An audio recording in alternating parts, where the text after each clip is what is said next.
L'idée d'Octave, c'est de développer autour de cette acquisition de Blade une offre complète de solutions et de services collaboratifs dans le cloud pour offrir finalement une alternative au gros. En mai 2021, Octave Klaba, fondateur d'OVH, rachète la start-up Blade, pionnière du PC dématérialisé dans le cloud pour les fans de jeux vidéo. La promesse, toute la puissance d'un superordinateur à distance via une simple connexion Internet. Mais l'équation économique n'a pas fonctionné et Blade a failli disparaître. Aujourd'hui, l'entreprise, rebaptisée Shadow, revient avec une offre de stockage en ligne pour les particuliers et les entreprises, appelée Drive, et la promesse d'autres services en ligne concurrents de ceux des géants américains, présentés comme sécurisés et souverains. Alors va-t-on assister à la naissance d'un fleuron français du cloud ? En ce mois de décembre 2022, nous sommes au siège de Shadow à Paris pour en parler avec son nouveau patron. Bonjour Eric Sell. Bonjour. Directeur général de Shadow. C'est une nouvelle vie de Shadow qui démarre aujourd'hui. Ben oui, c'est une nouvelle vie parce que finalement, Blade a été très précurseur sur le marché en lançant les premiers PC dans le cloud, ce qui était assez innovant en 2015. Faut garder ça, le monde bouge vite. Et en plus, c'est mis comme challenge de créer des PC dans le cloud à destination des gamers. Et avec toutes les contraintes que demande le gaming. Et le gaming, ces contraintes, elles sont relativement simples. C'est que ça doit fonctionner sur n'importe quel type de terminal. C'est pas des consoles de jeu, c'est un PC dans le cloud. Et puis, une problématique essentielle qui est celle de la latence, puisque le temps de réaction, si le temps qu'on appuie sur la manette du pistolet, le méchant est parti. Si c'est trop long et c'est raté. Donc, c'est des contraintes qui sont technologiquement extrêmement ambitieuse. C'est beaucoup basé sur des technologies de streaming vidéo et sur lequel Blade a été capable de démontrer un savoir-faire et une compétence technologique extrêmement forte. Alors l'équation économique était compliquée. Finalement, vous avez eu du mal à pérenniser le système, mais heureusement, Zoro est arrivé. Octave Klaba, le maître français du cloud, a dit « mais moi ça m'intéresse, il ne faut pas qu'une boîte comme ça meure, je la rachète », à titre personnel en plus. Exactement.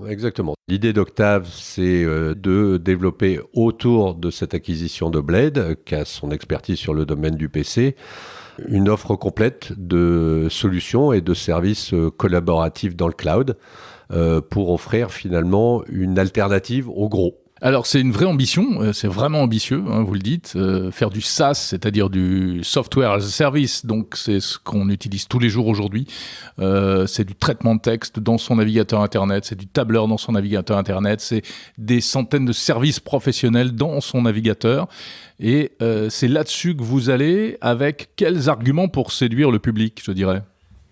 Alors c'est pour ça que c'est intéressant d'avoir commencé par finalement la machine dans le cloud. Parce que finalement, d'avoir le PC dans le cloud, c'est un bon moyen d'amener une expérience utilisateur qui est assez différente, puisque finalement, votre PC est dématérialisé, il se retrouve dans le cloud, et tous les logiciels qui vont être là vont être dans le cloud et avec des capacités d'interaction entre les différents services. Donc c'est ça le vrai challenge et c'est pour ça que c'était important de commencer par ça. On aurait pu dire, Octave, pourquoi il n'a pas d'abord racheté une société qui fait du mail ou d'abord une société qui fait du stockage. Il a commencé par ça. Pourquoi ? Parce que cette vraie différenciation de valeur, ça va être la capacité d'avoir une interaction entre les différents services, le mail, le chat, la création, le travail collaboratif et c'est pour ça qu'on parle de suite collaborative. Donc l'ambition, elle est effectivement forte. La première chose, c'était de récupérer une entreprise qui, malheureusement, était passée par la case du tribunal pour des questions, on va dire, de structure économique, puisqu'elle était très verticalisée. C'est-à-dire que l'intégralité des machines appartenait à Blade. Donc, une des priorités, c'était de transformer justement le modèle économique et de transférer toutes nos machines chez OVH, alors qu'avant, elles étaient dans plusieurs data centers avec des contrats différents, des géographies différentes, des conditions différentes, etc. Donc, en l'espace de 18 mois, on a transféré environ 35 000 machines virtuelles. Et si la chose pourrait paraître un peu simple, elle était encore un peu plus complexe parce qu'il fallait absolument watercooler, puisque OVH utilise la technologie de water cooling. C'est-à-dire le refroidissement par eau. Exactement. Leurs data centers ne sont pas climatisés, ce qui permet une économie de consommation d'eau d'un ratio au moins 10 par rapport à d'autres. Et l'énergie, il y a des ratios, je laisserai OVH le communiquer, mais qui sont suffisamment importants. Donc ça veut dire que l'intégralité des machines qu'on déplaçait d'un data center Equinix, Interxion ou autre, et qu'on migrait chez OVH, devaient passer en usine pour être watercoolé, remis en production. Ah oui, là on est quand même dans du... On n'est pas dans du virtuel, hein. C'est de la machine dont vous parlez. Ah oui, c'est vraiment, c'est de l'électronique, c'est des racks, c'est des... voilà. Voilà, c'est pour ça que c'est très important, c'est-à-dire que si on veut défendre cet argumentaire, on va dire, de souveraineté et de maîtrise de la machine, il faut avoir la maîtrise technologique. Donc c'est pas parce qu'on met nos machines chez OVH que nous n'en sommes pas maîtres, à la fois dans leur définition, à la fois dans leur supervision, à la fois dans leur management. Mais pour nous, c'est un point extrêmement important d'avoir la maîtrise de l'outil et de la machine qu'on va offrir à nos clients. Alors aujourd'hui, côté client précisément, qu'est-ce que vous proposez ? La base de Blade, son segment de marché, c'est ce qu'on appelle un segment B2C, mais qui était vraiment à l'adresse de la communauté des gamers. Donc, dans la reprise, la première chose, c'était de remettre, nos roadmaps au service de ces clients-là, qui sont quand même les clients historiques, et donc par rapport à ça... Oui, parce qu'il y avait eu des pleurs et des grincements de dents quand même, hein. Beaucoup de mécontents. Voilà, dans les priorités qu'on s'est mis dans les 18 mois par rapport à ce domaine-là, c'est de tenir nos promesses, d'en faire et de les tenir et de les délivrer. C'est pour ça qu'on a mis en place le multi-écran, c'est pour ça qu'on a mis en place la VR, c'est pour ça qu'on a mis en place les touches USB, enfin, tous ces développements-là au service des gamers, avec la capacité de mettre Shadow sur du Raspberry Pi. Donc, avec une machine à 35 €, vous pouvez installer Shadow, prendre un abonnement. Donc, j'achète un petit Raspberry Pi, un tout petit ordinateur là, qui coûte, vous le dites, une trentaine d'euros. Voilà. En ce moment, il n'y en a pas beaucoup parce qu'ils en ont vendu beaucoup. Mais je le connecte à Shadow via Internet. Cloud, ça, c'est juste pour faire l'interface, pour brancher un clavier, une souris, c'est l'interface, mais nous, en fait, comme on fait du streaming, c'est-à-dire tout le traitement de l'image, du son, des manettes, tout est dans le cloud. Ouais. Et nous, on ne fait que streamer l'image et le rendu, évidemment avec un temps de latence très faible pour qu'on ait l'impression que tout le traitement est fait en local. Eric Sell, directeur général de Shadow, est-ce que vous pensez vous attaquer à un marché plus large, au-delà des gamers ? Alors, le deuxième qu'on a lancé il y a peu de temps, à savoir il y a quelques jours, sur l'échelon européen, c'est Drive, c'est une solution de stockage qui est le premier service, je dirais, de ce bouquet qu'on va essayer de développer. Donc Drive, on l'a développé en partenariat avec Nextcloud, qui est le numéro 1 mondial de l'open source dans le domaine du stockage. Donc on l'a mis à notre sauce, intégré dans nos solutions. Et donc ça permet aujourd'hui d'avoir une offre équivalente à celle de Google One ou autre, sur lequel on a une offre gratuite, donc 20 gigas pour 0 €, et sur lequel il n'y a pas de monétisation. Les données restent aux clients et il n'y a pas de publicité. Donc ça, c'est du vrai gratuit. C'est du vrai gratuit. Et après, il y a une option sur laquelle on peut monter à 2 Tera pour 8,99, qui est 1 € de moins que certains autres confrères. Avec cet abonnement, qu'est-ce que je peux faire ? Je peux synchroniser mes données entre tous les devices, comme je peux le faire avec Google Doc, avec iCloud, etc. Exactement. C'est exactement le but du jeu. Nextcloud est quand même une assez forte réputation. Donc la première tranche qu'on a fait en termes de release est un équivalent un peu de Nextcloud. Là, on est en train de travailler sur la nouvelle avec des nouvelles fonctionnalités qui sont le tri des photos, la reconnaissance, enfin toutes ces choses-là qui sont des applications traditionnelles. Moi, je l'ai sur mon téléphone portable. Voilà, ça synchronise mon PC. À tout moment, je peux récupérer mes photos, mes fichiers, etc. comme les offres traditionnelles. On n'est pas dans une révolution. Donc ça, c'est la première étape du portfolio de produits.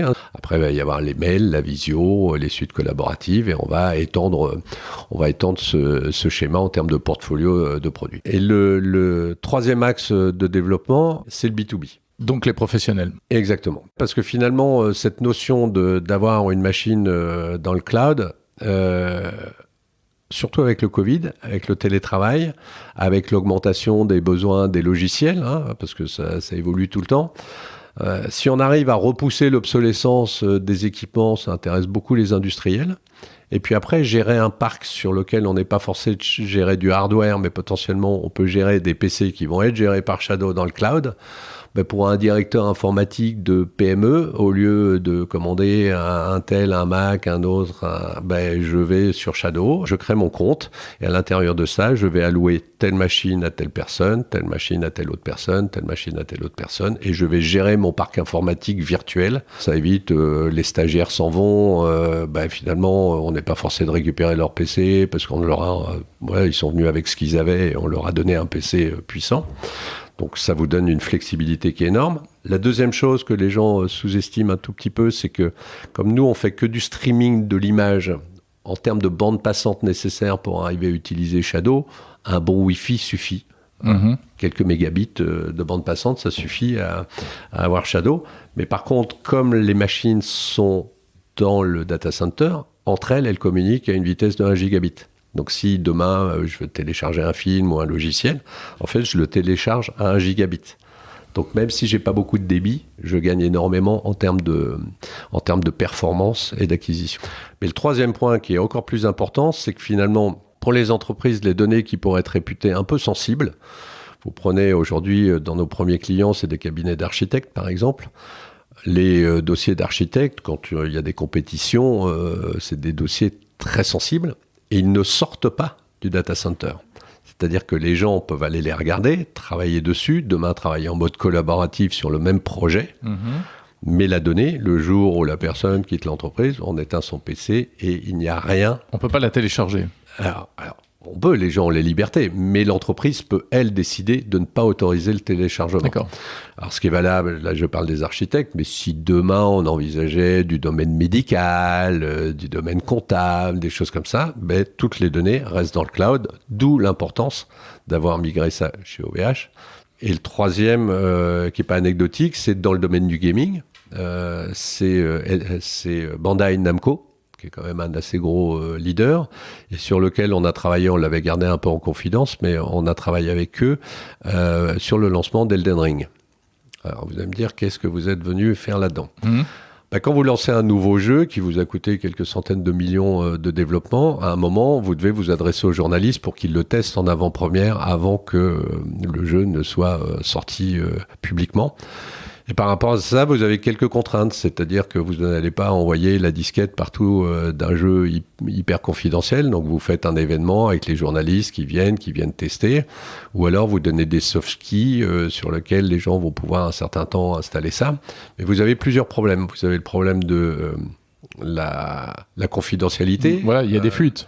Voilà, la confidentialité. Vous avez le problème de est-ce que la personne teste la performance du jeu ou teste sa propre machine et la performance du jeu. Donc on a fait avec Bandai Namco une opération qui est assez intéressante. On a mis un certain nombre de machines virtuelles à disposition. On a téléchargé le jeu sur le cloud.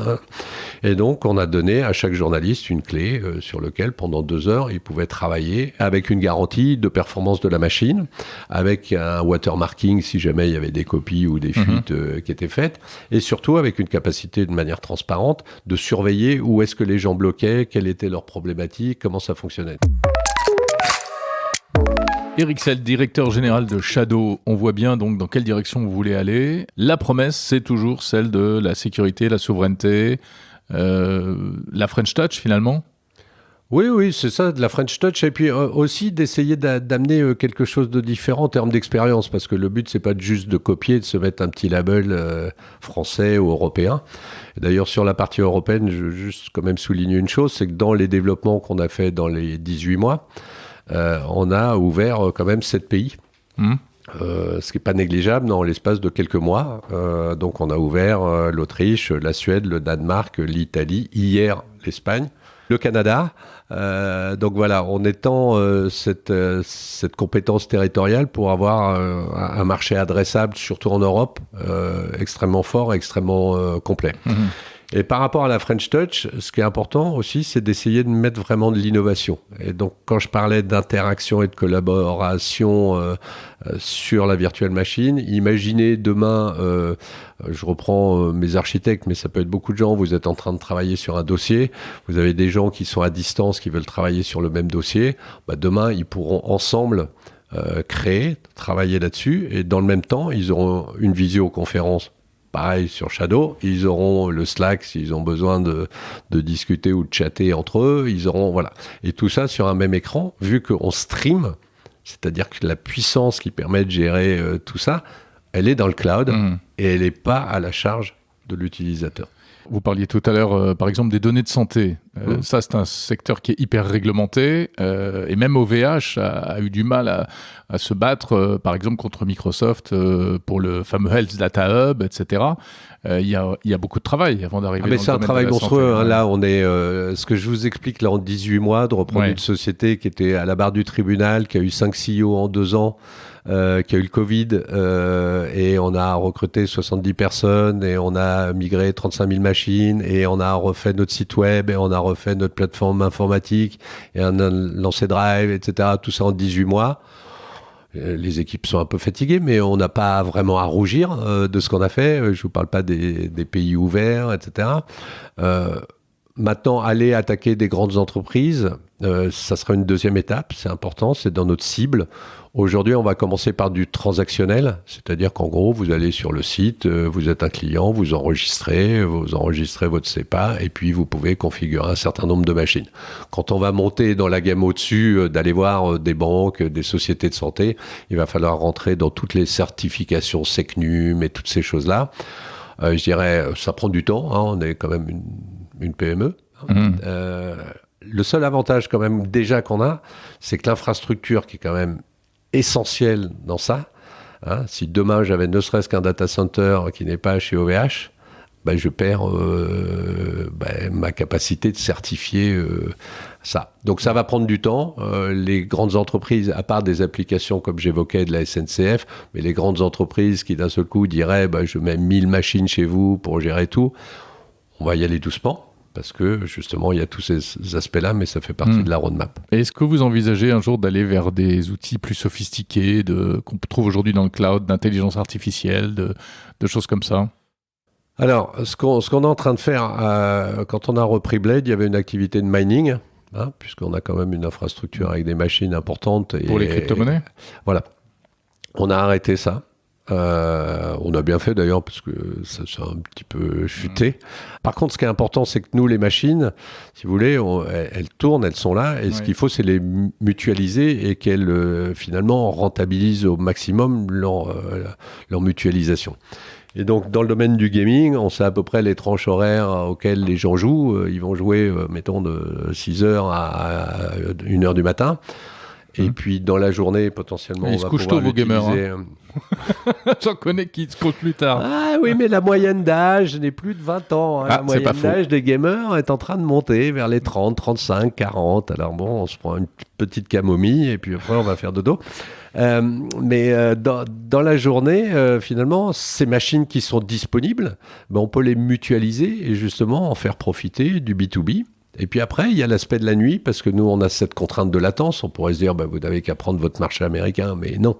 On a des obligations de latence, donc on est forcé d'avoir des data centers à proximité, finalement, de nos clients.